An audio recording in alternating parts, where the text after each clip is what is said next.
یہ دعا کا لفظ جو ہے کیسا ہم کو دعا کرنی چاہیے؟ امام غزالی رحمۃ اللہ علیہ فرماتے ہیں، کیا فرماتے ہیں؟ ایک ماں جو ہے دودھ پلانے والی بچے کو مطلب رہا کہ دودھ پلایا اور اس کو سلا دیا، اور وہ چلی گئی اپنے کام کرنے کے لیے، کہیں کھانا پکاتی، کپڑے دھوتی ہے، جھاڑو لگاتی ہے۔ اگر وہ بچہ اس کے اندر میں اگر اٹھ جائے، اس کی نیند پوری ہو جائے اور ٹوٹ جائے تو بچے رونے بھی لگنے لگتے ہیں۔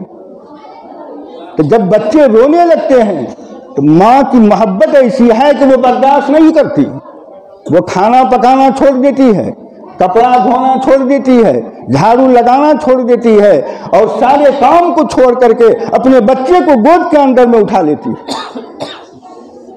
اسی طریقے سے امام غزالی رحمۃ اللہ علیہ فرمائے ہیں کہ جب کوئی بندہ گنہگار بندہ اپنے گناہوں پر نادم ہو کر کے اللہ کے سامنے اپنے ہاتھوں کو اٹھاتا ہے اور گر گراتا ہے، اپنے آنکھ سے آنسو بہاتا ہے، تو اللہ کا عرش بھی ہلتا ہے۔ جس طریقے سے وہ ماں اپنے بچے کو گود میں لے کر کے چھڑاتا ہے، اور جو ہے اسی طریقے سے پروردگار پالنہار کا رحمت اس وقت جو ہے انسان کے اوپر نازل ہوتا ہے۔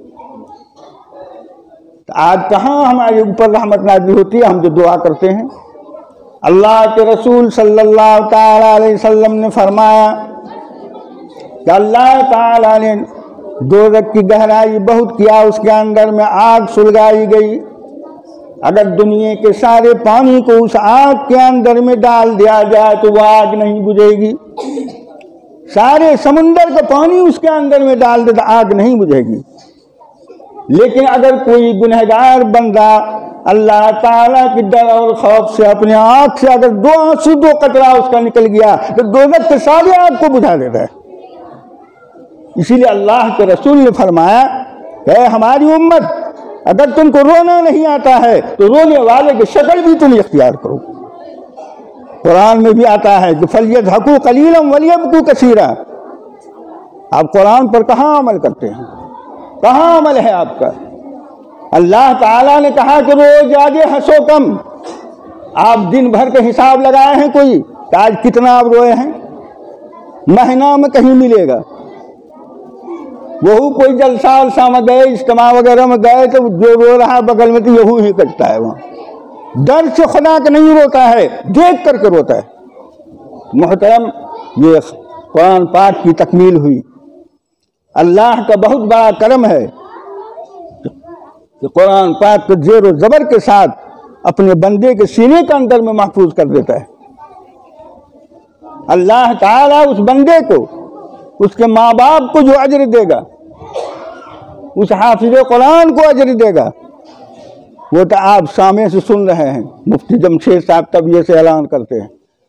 لیکن سوال یہاں یہ ہے کہ آپ جو ہے اس کے اوپر عمل کہاں کرتے ہیں؟ اس کے اوپر اس لیے نہیں لیتے ہیں کہ ہم کو یقین نہیں آتا۔ یقین جب ایمان کا نام یقین کا ہے، جب ایمان کے اوپر یقین ہو جائے گا تو خدا پر یقین ہوگا، اور اگر ایمان پر یقین نہیں ہے تو کوئی چیز پر یقین آپ کو نہیں ہوگا۔ آج ہم پریشانیوں کے اندر پڑے ہوئے ہیں، ہر جگہ پریشانیاں ہو رہی ہے۔ کیوں؟ اس لیے کہ اللہ تعالی ہم کو چھوڑ دیا ہے، ہماری رسی کو ڈھیل کر دیا ہے۔ ہمارے پر حضور صلی اللہ علیہ وسلم نے فرمایا کہ اے ہماری امت، جب تم اللہ تعالیٰ کی رسی کو چھوڑ دو گے، جب اس کے دامن کو تم چھوڑ دو گے، قرآن سے تم ہٹ جاؤ گے، دین سے تم ہٹ جاؤ گے، تو اللہ تعالیٰ تمہارے اوپر ظالم بادشاہوں کو مقرر کرے گا اور دنیا کے اندر میں تم کو تحقیق کر دیا جائے گا۔ کیا آج نہیں ہو رہا ہے؟ آج ہر جگہ آپ نہیں سن رہے ہیں کہ کیا ہو رہا ہے، کیا پریشانیاں آ رہی ہیں، کیوں ہو رہا ہے؟ اس لیے اللہ ہم کو چھوڑ دیا ہے، ہم سے ناراض ہو گیا ہے، اس کو راضی کرنا ہے۔ اس کو راضی کرنے کے لیے آپ کو راستہ ڈھونڈنا ہوگا۔ یہ قرآن پاک تکمیل کا یہ محفل ہوئی، یہ سجایا گیا ہے، آپ حضرات سب ہیں، اور اس سے مبارک مجلس کیا ہوگا؟ اور اس سے کیا مبارک مجلس ہوگا؟ اس کے اندر میں ہم سب کو اپنی گناہوں کی معافی خدا سے مانگنا چاہیے۔ اللہ تعالیٰ سے دعا کرنا چاہیے کہ اللہ اسی سلسلے میں ہماری گناہوں کو معاف فرما، ایک ایک خطاؤں کو معاف فرما، ہماری جو غلطیاں ہیں اس کو معاف فرما، ساری چیز کو ہٹا۔ اللہ تعالیٰ نے فرمایا ہے اگر اس کے اندر ہی اتنے آدمی جمع ہیں، کوئی بھی نیک آدمی ہوگا، ارے نیک کیا، اگر 4 حفاظ کرام بیٹھے ہیں جو ابھی سینے کے اندر میں قرآن لیا ہے، اگر اس کی دعا ہاتھ اٹھے گی تو اللہ تعالیٰ ہم سبوں کی مغفرت کر دے گا۔